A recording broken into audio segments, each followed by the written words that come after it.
Oke, hari ini kita pengen ngebahas ya beberapa aplikasi raksasa yang hari ini sedang banyak digunakan sama masyarakat Indonesia. Dan hari ini 4 aplikasi raksasa ini atau mungkin 5 aplikasi raksasa yang akan kita bahas pada video kali ini adalah aplikasi yang sekarang sedang kalian gunakan dan kebetulan belum mampu melakukan pembayaran dengan berbagai macam alasan. Padahal kemarin-kemarin ya banyak dari teman-teman kita itu yang udah cukup gelisah karena terus-terusan mendapatkan ya yang namanya reminder atau pengingat dari aplikasi-aplikasi yang kita gunakan. Oke, pada video kali ini kita pengen ngebahas yang pertama itu adalah aplikasi Kredivo. Siapa hari ini yang menggunakan aplikasi Kredivo? Dan yang kedua adalah aplikasi Akulaku, dan yang ketiga adalah aplikasi Shopee Paylater. Dan yang keempat adalah aplikasi Shopee Pinjam. Dan yang kelima adalah aplikasi Home Credit. Dan yang keenam adalah aplikasi Indodana. Nah, hari ini dari 6 aplikasi pinjol yang tadi kita sebutkan itu limit payletternya lumayan banyak ya, lumayan besar. Dan hari ini banyak yang udah bisa mengakses dan menggunakan aplikasi dan payletter tersebut. Nah, sekarang banyak juga yang belum mampu melakukan pembayaran nih. Dan hari ini sedang panik nih, panik karena takut mungkin didatangin sama debt collector lapangannya. Atau mungkin sedang ya gelisah banget karena kita hari ini masih punya hutang bang di aplikasi-aplikasi tersebut. Nah, gue yakin banget ya 99,9% nih dari subscriber kita ini adalah orang-orang yang bertanggung jawab. Adalah orang-orang yang baik ya karena mereka hari ini masih tetap berusaha ya untuk membayar semua tagihan dan hutang-hutang di aplikasi tersebut. Nah, pada video kali ini aku pengen mengajak kalian untuk stop bayar terlebih dahulu. Berhenti sejenak dan resapilah satu persatu permasalahan yang hari ini sedang kita hadapi agar membuahkan hasil dari solusi yang baik. Jadi hari ini untuk kawan-kawan yang masih gelisah, stop bayar terlebih dahulu. Dan akan kita lanjutkan nanti ketika kita memang sudah memiliki kemampuan. Hari ini yang membuat masalah ini menjadi besar karena kita terus-terusan memikirkan hal-hal yang sebenarnya belum tentu pasti terjadi. Yang sudah pasti terjadi saja pun masih bisa kita atasi dan kita cari solusinya.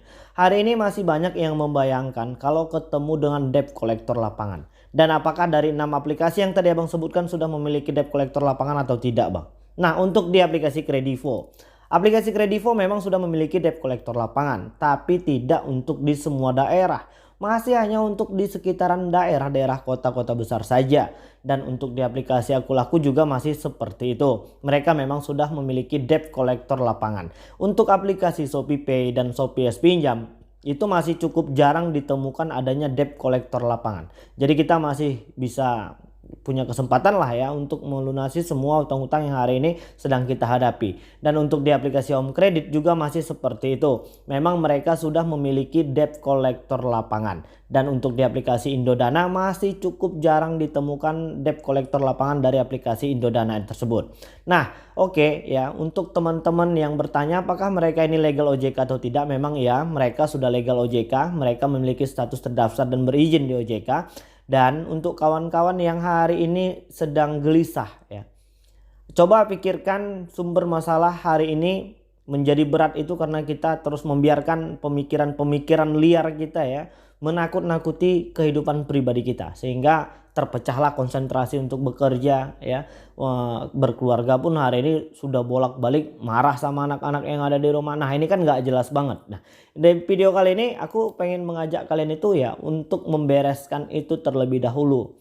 Nah, kemampuan membayar kalian hari ini kan memang masih cukup minim ya. Di tengah sulitnya badai perekonomian hari ini, aku pengen mengajak kalian itu jangan lagi menambah beban pikiran. Jadi dengan cara stop bayar ini kalian akan punya kesempatan ya untuk bisa lebih berkonsentrasi untuk mencari uang lalu membayar hutang. Jadi kalau kalian masih saja terus-terusan ya memaksakan diri ya setelah meminjam di beberapa aplikasi yang tadi kita sebutkan, maka kalian akan meminjam kembali kepada orang-orang yang lain, atau setidaknya kalian akan berusaha untuk meminjam di aplikasi-aplikasi yang lain. Nah, ini adalah salah satu cara yang salah. Ini adalah salah satu cara ya, gali lubang tutup lubang ini cara yang ingin menutupkan masalah yang lama itu dengan cara membuat masalah yang baru. Nah, hitung-hitungannya ya, kita hitung-hitungan ekonominya dulu nih. Kalau seandainya nih ya, kalau seandainya kalian ingin membayarkan tagihan tadi dengan cara meminjol lagi di aplikasi yang lain, sudah pasti ada biaya denda, bunga, platform, ini itu segala macam, dan itu bakal menambah urusan nanti kita. Sementara di paylater ini kan ya kita tahu sendiri bahwasannya itu tenornya ada yang 3 bulan, 6 bulan sampai dengan 1 tahun. Nah, kalau seandainya Bang aku minjam lagi dengan saudaraku gimana ya Bang? Karena hari ini banyak juga dari debt collection aplikasi-aplikasi pinjol itu menganjurkan ya kepada teman-teman yang belum mampu melakukan pembayaran ini, udah kamu pinjam aja dulu sama saudara kamu, sama teman kamu, dan hampir semua rata seperti itu cara mereka menyuruh kita untuk melakukan pembayaran di aplikasi mereka. Mungkin bisa-bisa saja, tapi itu juga akan menambah deretan masalah lah ketika nanti kalian belum bisa membayar sesuai dengan janji kita di awal kepada saudara, kepada teman, kepada rekan kantor. Nah, jadi kalau seandainya kalian memilih langkah stop bayar, bakal ada Bang dendanya. Ya itu udah pasti otomatis ya. Yang namanya semua aplikasi pinjol hari ini sudah pasti adalah konsekuensi yang akan kita terima ketika kita telat membayar, gagal membayar, ya kan. Nah, untuk masalah itu ya hari ini coba hitung biaya denda dan bunga. OJK sudah memberitahukan agar tidak memberikan sanksi denda dan bunga itu melebihi dari 100% jumlah pinjaman pokok untuk pinjol.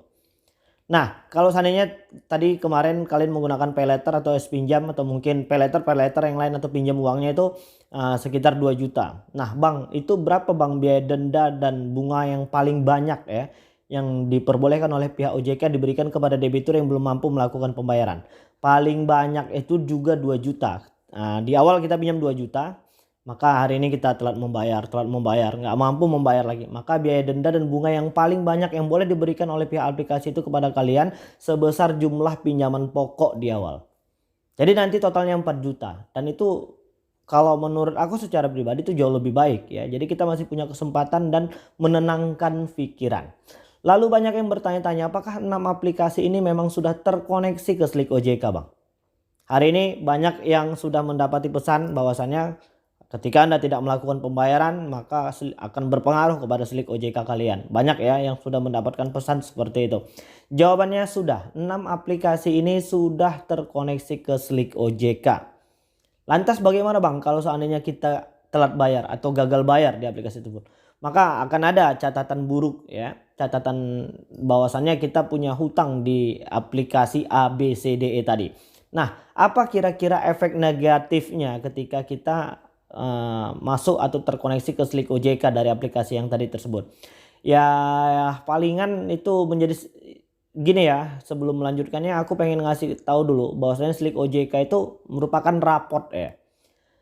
B-checking itu merupakan raport, Slick OJK B-checking itu sama aja ya. Itu merupakan raport, catatan ya, catatan keuangan kita. Kita pernah minjam atau menggunakan finance yang lain itu di aplikasi atau di PT perusahaan apa. Ada kelihatan di situ dan akan ada juga kelihatan bahwasannya Anda tertunggak sekian bulan, terhutang sekian lama. Ada catatan di situ.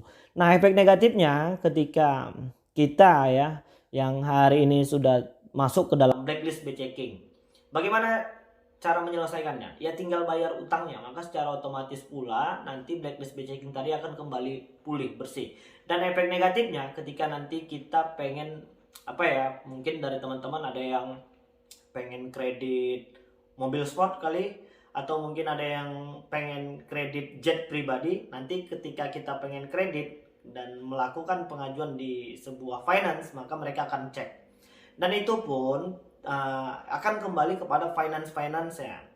Jadi tidak secara keseluruhan itu bisa ya oke, memang berpengaruh, tapi tidak semuanya itu bisa berpengaruh karena nanti akan dikembalikan lagi kepada finance-nya, misalnya FIF, Adira atau Astra atau apa yang lain sebagainya lah. Ya kalau memang mereka itu percaya kepada kalian dan mereka mau memberikan kesempatan, maka tidak ada masalah.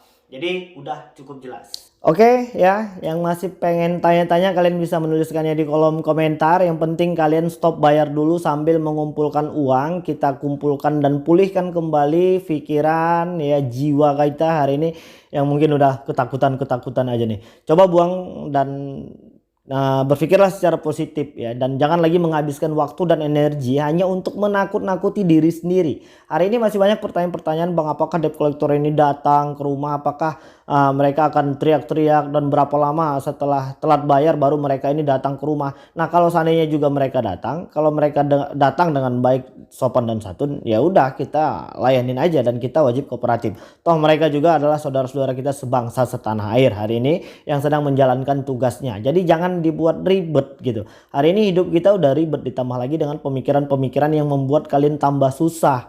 Jadi itu yang harus kita kontrol hari ini supaya kita tidak salah langkah lagi untuk menyelesaikan setiap permasalahan yang hari ini sedang kita hadapi. Oke, jadi mungkin itu dulu yang bisa saya sampaikan dan mudah-mudahan video ini bermanfaat untuk kita semua. Assalamualaikum warahmatullahi wabarakatuh.